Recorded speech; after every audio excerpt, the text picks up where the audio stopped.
အားလုံးပဲမင်္ဂလာပါရှင်ချိုကုကင်း channel မှာပြန်လည်ကြိုဆိုပါရရှင်ကျွန်မဒီနေ့တော့နှုတ်စိမ်းခောက်ဆွဲလေးချက်စားပါမယ်ရှင်တငယ်ချင်းတို့လိုက်ပါကြည့်ရှုအားပေးကြပါအောင်နော်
ဟုတ်ကဲ့အရင်ဆုံး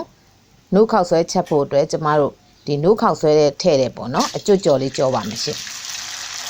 စီပူလာပြီဆိုရင်နော်အဲ့ဒီအကြော်လေးတွေထည့်လိုက်ပါတယ်နော်ဒါအရင်ကြော်စရာမလိုပါဘူးနော်သူကချက်ချင်းပဲပွတ်တက်လာပါတယ်နော်အဲ့ဒါကိုချက်ချင်းဆယ်လို့ရပါတယ်ရှင်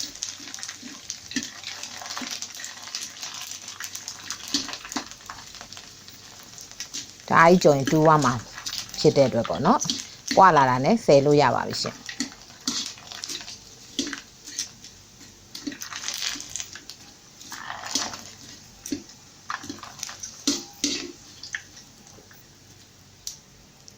ဆယ်ပါမယ်နော်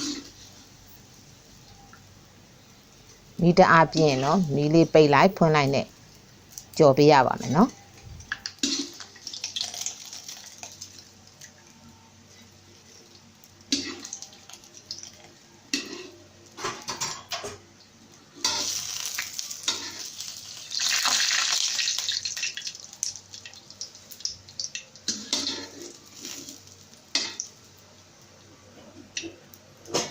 ဟုတ်ကဲ့အခုဆိုရင်တော့အကျွတ်ကြော်ရပါပြီเนาะပြီးသွားရင်တော့ကျမတို့ကြက်သားချက်ပါမယ်ရှင်ကြက်သားချက်ဖို့အတွက်ကျမစီတက်ပြီးသားပေါ့เนาะမြုပ်ပြီးရဲ့ကြက်သွန်အဖြူမီရဲ့စီတက်ထားပါလေရှင်အဲဒီစီတက်ပြီးသားအနှစ်ကိုထည့်ပါတယ်เนาะ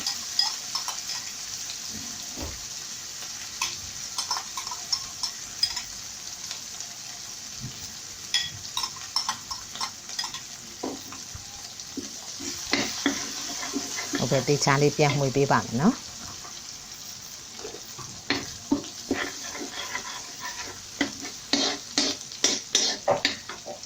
ရတာအတွက်ငပြားရီထည့်ပါမယ်ရှင်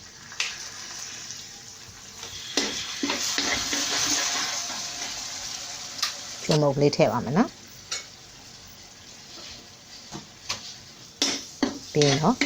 နည်းနည်းလေးမှုေးနေအောင်ပေါ့နော်စီလေးတက်ပေးပါမယ်ပြီးသွားရင်တော့ကျမတို့အရသာနယ်ထားတဲ့ကြက်သားထည့်ပါရရှင်စားရဲ့အချုံမုတ်က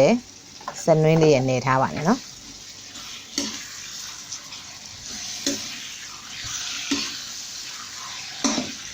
ဒီချာလေး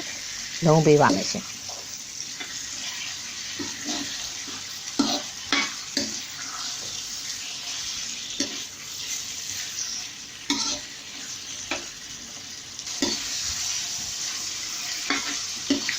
ကြက်သားလေးတွေကိုကျွန်မဒီရင်မုံသားလေးတွေပေါ့နော်တေးတေးတေးတေးလေးတွေတုံးထားပါတယ်ရှင်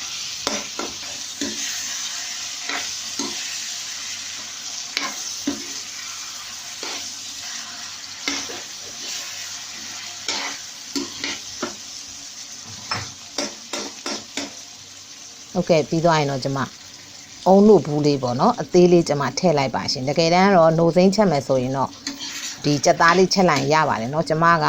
နိုစိမ်းကြီးပဲမဟုတ်ဘဲနဲ့ကျမအုံလို့လေးလည်းနည်းနည်းလေးစားခြင်းတဲ့အတွက်အုံလို့ဘူးအသေးလေးကိုကျမကြက်သားထဲမှာထည့်ချက်လိုက်ပါရှင်တငယ်ချင်းတို့ကတော့နိုစိမ်းခောက်ဆွဲပဲဆိုရင်တော့ထည့်စရာမလိုပါဘူးเนาะကြက်သားကိုဒီတိုင်းလေးချက်လိုက်ရုံပါပဲဒါမှမဟုတ်နိုစိမ်းကြီးပဲမစားခြင်းဘူးအုံလို့လေးလည်းနည်းနည်းလေးပါခြင်းနဲ့ဆိုရင်တော့အဲဒီအုံလို့ဘူးအသေးလေးပေါ့เนาะအဲ့ဒါလေးကိုကြက်သားထဲမှာတစ်ခါတည်းထည့်ပြီးတော့ချက်ပါမယ်ရှင်ဒါမှသာအုံးစီနဲ့မထွက်မှာပါเนาะ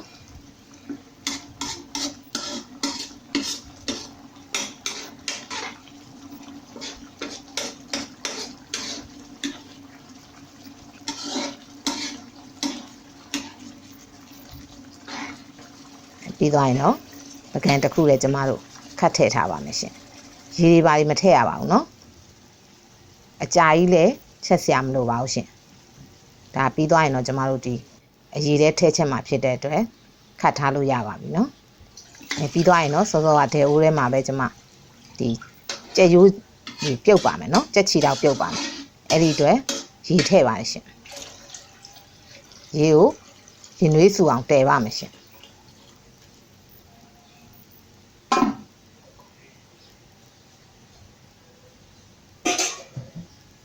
ဟုတ်ကဲ့ရေလေးတအားဆူလာပြီဆိုရင်တော့ကျမတို့ကြက်ချီတော့ထည့်ပါမယ်ရှင်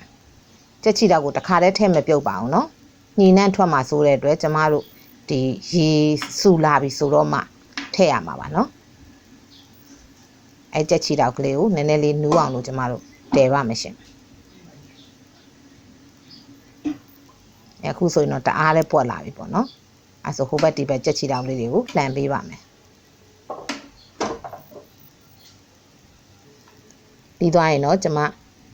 ဒီပဲစိမ့်မှုတ်ပေါ့နော်ပဲစိမ့်မှုတ်ကိုရေဖြော်ထားပါတယ်ရှင်အဲ့ဒါလေးကိုထည့်ပါမယ်နော်ပဲစိမ့်မှုတ်ထည့်ပါမယ်ရှင်ပဲစိမ့်မှုတ်ကိုကျမဒီတအိုးပေါ့နော်မွေးပဲစိမ့်မှုတ်ကိုတဝက်ပဲသုံးပါတယ်ရှင်အများကြီးသုံးစရာမလိုပါဘူးနော်တဝက်လောက်သုံးရင်ရပါတယ်အများကြီးသုံးရင်လည်းအရေကတအားပြစ်သွားရင်စားလို့မကောင်းပါဘူးရှင်ဒါကျမတဝက်ပဲအသုံးပြုထားပါတယ်ပဲစိမ့်လေးတွေကဒီရေအပူလေးနဲ့တွေ့တော့နည်းနည်းလေးခဲမှဆိုတဲ့အတွက်ကျမနည်းနည်းလေးပေါ့နော်ဇွန်းလေးနဲ့ခြေပေးပါတယ်ရှင်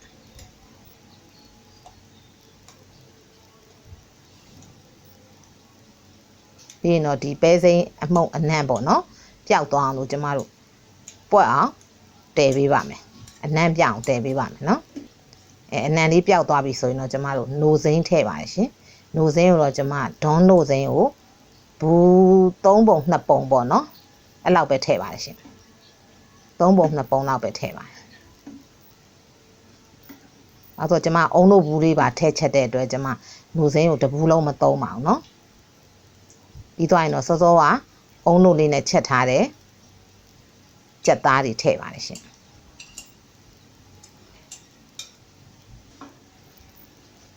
ဟုတ်ကဲ့ပြီးရင်တော့တေချာလေးပေါ့နော်ကျမတို့မှွေပေးပါမယ်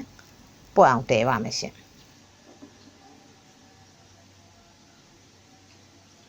ပြီးရင်တော့ကျမပဲပြားလေးတွေထည့်ပါတယ်ရှင်ပဲပြားကိုတေးသေးလေးတွေတုံးပြီးတော့ထည့်ပါတယ်ရှင်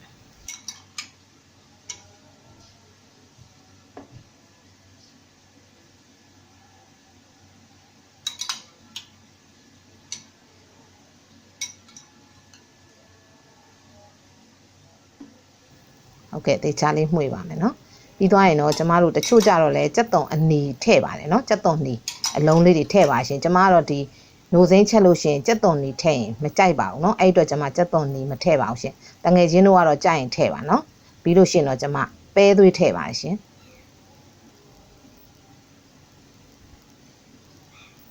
နည်းနည်းလေးပွက်လာပြီဆိုရင်တော့ကျမပဲသွေးလေးထည့်ပြီးတော့ဒီအရေလေးကိုပေါ့နော်ပွက်အောင်တည်ပါမယ်ပြီးတော့တကြားထည့်ပါရှင်အဓိကကတော့တကြားပါနော်တကြားမပါမဖြစ်ထည့်ရပါမယ်ရှင်နိုစိမ်းချက်တဲ့အခါမှာတကြားထည့်ချက်ရပါရှင်တကြားတော့မပါမဖြစ်ပါနော်တငယ်ချင်းတို့တကြားကိုတော့ထည့်ချက်ရပါမယ်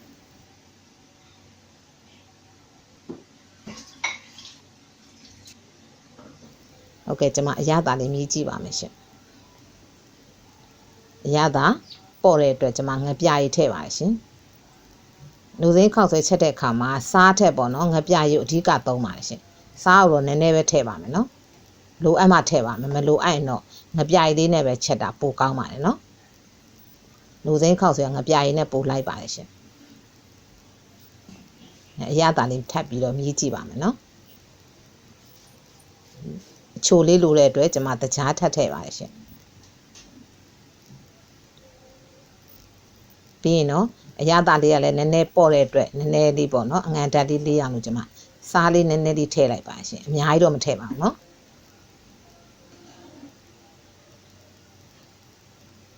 အဲ့ဒါလေးကိုကျမတို့သေးချာလေးပွက်အောင်တဲပါမယ်ရှင်ကျမတော့ကြက်သွန်လေးကိုအရေထဲမှာထည့်မချက်ပဲနဲ့ကြက်သွန်စိမ်းလေးကိုများများလေးအပြင်မှာပဲပေါ့နော်များများလေးထည့်စားပါတယ်ရှင်ရတာမြည်ကြည့်ပါမယ်နော်ဟုတ်ကဲ့အခုဆိုရင်တော့ဒီနိုစိမ်းခောက်ဆွဲအရေလေးရပါပြီနော်ဟုတ်ကဲ့ကျမပွဲလေးပြင်ပါမယ်ရှင်ခောက်ဆွဲထည့်ပါတယ်နော်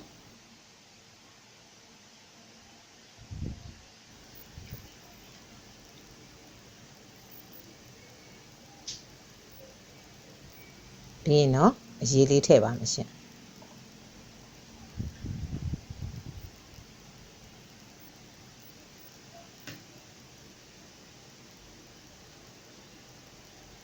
တချို့ကတော့ခြကန်လေးမှာဘဲဥထည့်ပါတယ်เนาะဘဲဥကိုပြုတ်ပြီးတော့စိတ်ပြီးတော့ထည့်ရပါတယ်ရှင်ကျွန်မအဲ့ဒီကဘဲဥဝယ်လို့မရတဲ့အတွက်မထည့်တော့ပါဘူးเนาะ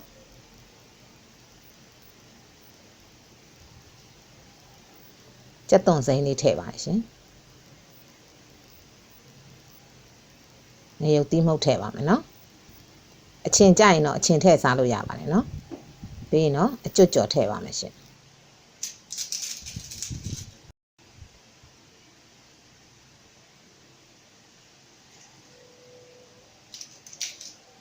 ဟုတ်ကဲ့အခုဆိုရင်เนาะအရသာကောင်းမွန်နဲ့စားလို့လည်းအရန်ကောင်းတယ်နိုစိမ်းခောက်ဆွဲလေးရပါပြီရှင်ကျမရဲ့ဗီဒီယိုလေးတွေကိုကြိုက်နှစ်သက်တယ်ဆိုရင်တော့ like and subscribe လေးလုပ်ပြီးတော့အားပေးခဲ့ကြပါအောင်เนาะ